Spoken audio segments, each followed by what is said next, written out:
Okay guys, in this little video segment, we're going to give you kind of a video lesson on, our video procedure I should say, on how to do the calorimetry lab for our class time, okay?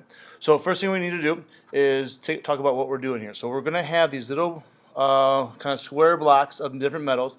They will be numbered 1, 2, 3, and 4. So we have the different numbers on them so we can identify which one is which. And our idea is we're going to find out different information about each of these different blocks by doing some calorimetry with it. Okay, so here's kind of our basic setup, some things that we have here. To do that, we're going to need to have our hot plate set up, running on high with water in that, and that water we should be bringing up to a boil. We're going to have our classic coffee cup calorimeter, which you see right here. It's got a double layer coffee cups with a third one that acts as kind of a lid for us. And then we're obviously going to have a balance for us to use. We're going to have our lab quest ready to roll for taking a temperature for us also. So those are all the kind of biggest components of what we're going to be using in our lab as we kind of go through. Plus, we're going to have the option of 4 different metals to work with, the one that I showed you, and then the 3 other ones that you see there.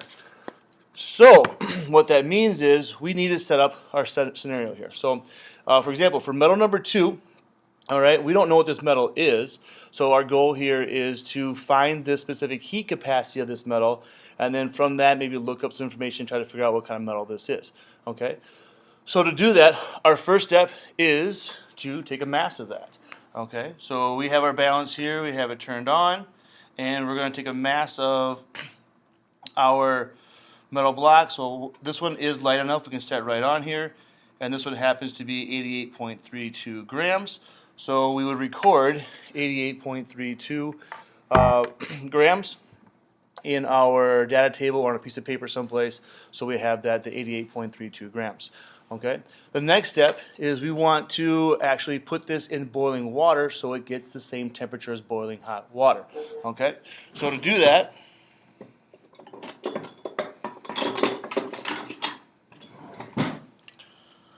what I'm going to do is our tongs. So we kind of hook it right here on the hook. And then what we'll do, we'll bring it over here to the water. And then very gently and very nicely we'll set it down inside the water. You can use either tongs for this, it doesn't really matter. You notice how it stops boiling for a little bit. Okay. Once it regains boiling, we will know that at that point in time that we have equalized the temperature of the metal inside of there with the temperature of the water. Now that's important to us because we want to be able to measure the temperature of the metal to start, and then also we want to be able to measure the temperature of whatever we're putting it into. Okay? So now in the coffee cup calorimeter, what we're going to do is we're going to add in a volume of water. Now here's an issue.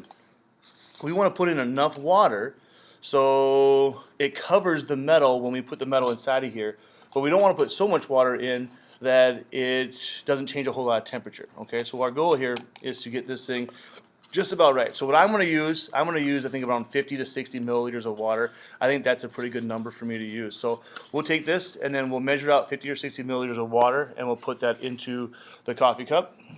So to do that, we of course are going to use our graduated cylinder and go get water.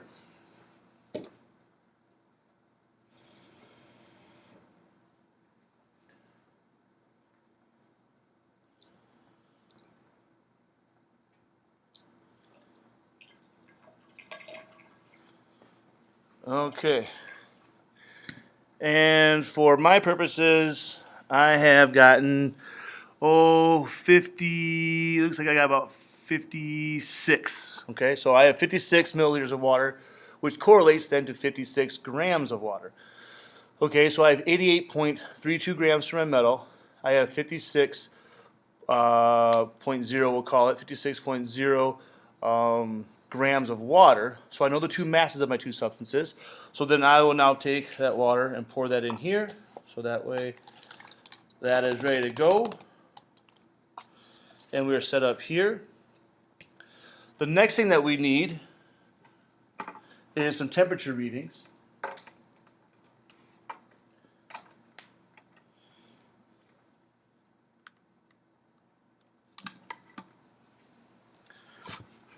So we're going to use the lab quest to actually do that.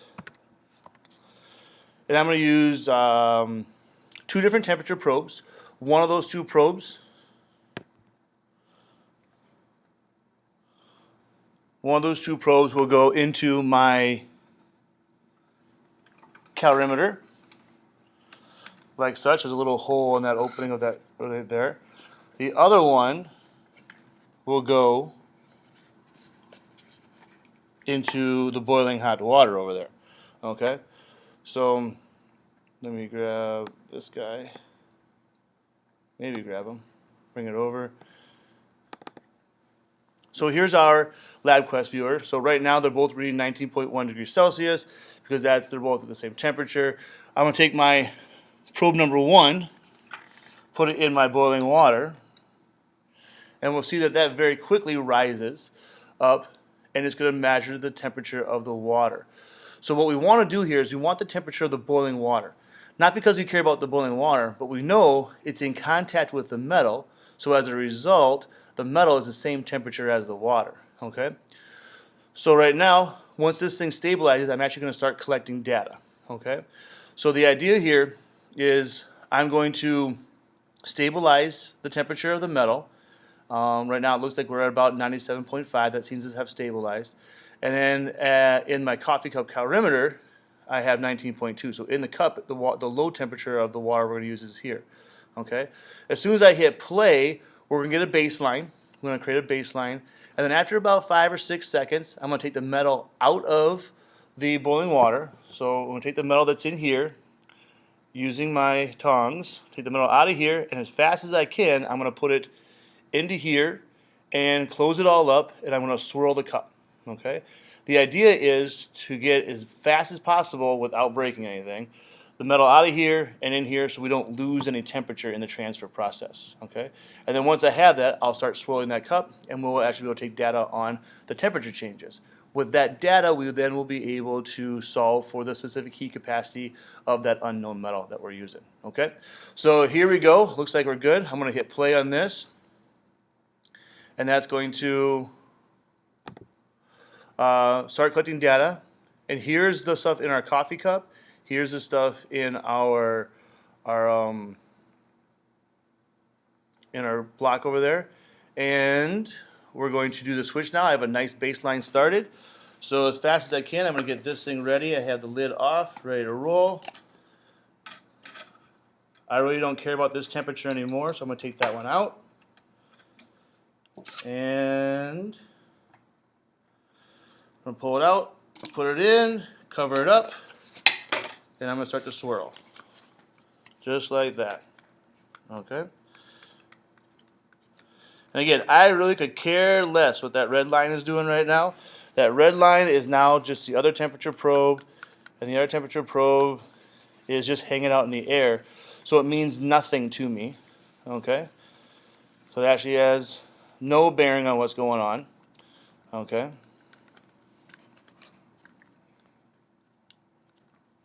In fact, we'll probably see that red line drop below the blue line, because that's just going to go back to room temperature. So it should go down to close to where the original blue line was at. And what we're worried about is that blue line. Continue to swirl here. And we want to keep swirling so that we're constantly moving that water around that metal so they're reaching thermal equilibrium as we work here.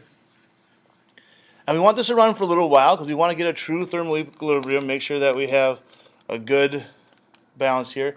And if we notice at this point, I flatlined for a long time. And as soon as we start to see it go down a little bit, that blue line, like right now, we notice how it's going down a little bit. Now it's time to stop, because what's happening is there's only a certain amount of insulating ability inside that cup of ours. And as it starts to drop, what's happening is now some of that heat energy is actually being lost to the environment. And then it's not valid for us anymore. So I'm going to stop collecting data. Okay? So here's our graphs. Once again, we only care about the red line up here, but the blue line is more of our kind of important stuff. So let's take a look at what's going on. So our red line was our starting temperature of our metal. Our blue line down here was the starting temperature of our water. Okay, so if we're collecting data or kind of making a list of different things, that is, data. We had originally the mass of the metal, and that was 88.32 grams. We had the mass of water, and that was, I had 56.0 milliliters, so 56.0 grams. Okay. Now we need to have the temperature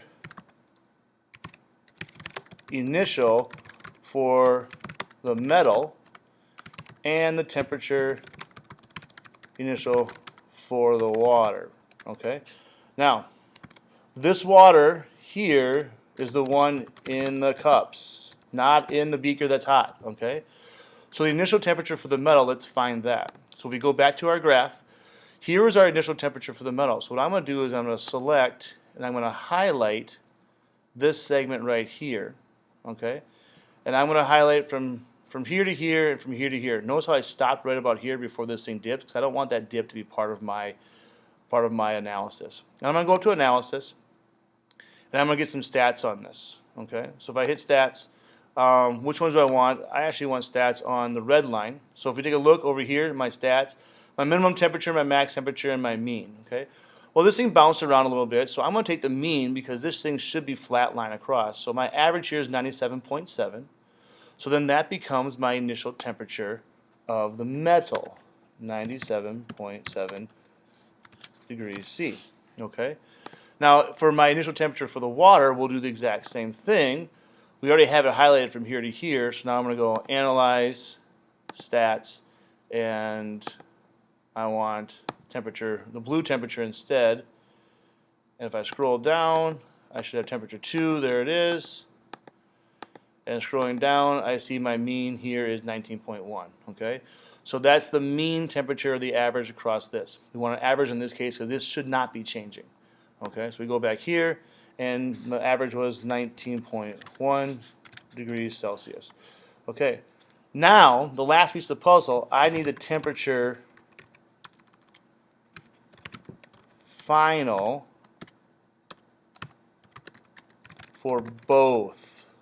Okay, so it is the temperature final for both because they're now both inside that coffee cup, and they both came to the same final temperature. And once again, as soon as we took that thing out, this red line means nothing to us anymore. We don't care about it. We're only caring about this blue line. So we want to find the maximum temperature. Okay, the easiest way to do that is to come over here, and it looks like the maximum is someplace in here. So again, I'll just select here, and I'm just going to highlight this data. Okay. And then I'm going to go to Analyze. I'm going to get some stats on it. And I'm going to turn these both off because I don't want the old data. I'm going to turn those off. And now I'm going to go back and turn on my new one. So that's one little hiccup. You got to turn off the old stuff, turn on the new. So for the blue line I just selected, here's my data. My minimum, my maximum, my mean. Now notice, in this case, I'm not going to take the mean because I don't care what the average is as this time goes on, because it's going to lose a little temperature as time goes on, and we actually see that. So the minimum probably is way over here. Actually, it could be down here. So in this case, I'm going to take my maximum temperature. Okay, so I want my maximum temperature because that is as hot as it possibly got. That's the point at which we had our final temperature. After it starts to cool, that means it's just losing stuff to the environment. Okay, so my maximum temperature here is 39.6. So I'll add that in. So we had 39.6 degrees Celsius, and this is my data for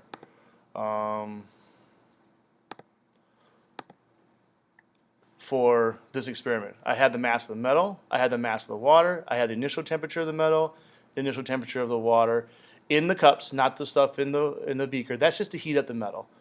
And then I also have the final temperature for both. So if you look at this, if we're setting this up to solve, if we're looking for the specific heat capacity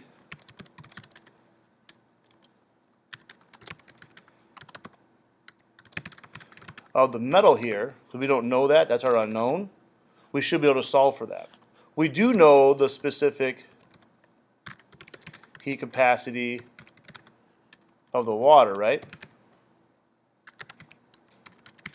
Okay, that's a known for us. It's 4.18 joules per grams times degrees Celsius. Okay, so we know this value And we have all this other data, so with these numbers here, I should easily be able to solve for the specific heat capacity of metal using our calorimetry equation now. Okay, so that is our procedure for this lab. Please make sure you review this. Take notes on it, because when you come to class, you know, you're going to have to go through it step by step, and obviously you can't just watch the video piece by piece, because you'll be here forever. So take notes on it so you know what you're doing as you go through the lab, and then be ready to do the lab in class. All right, thank you.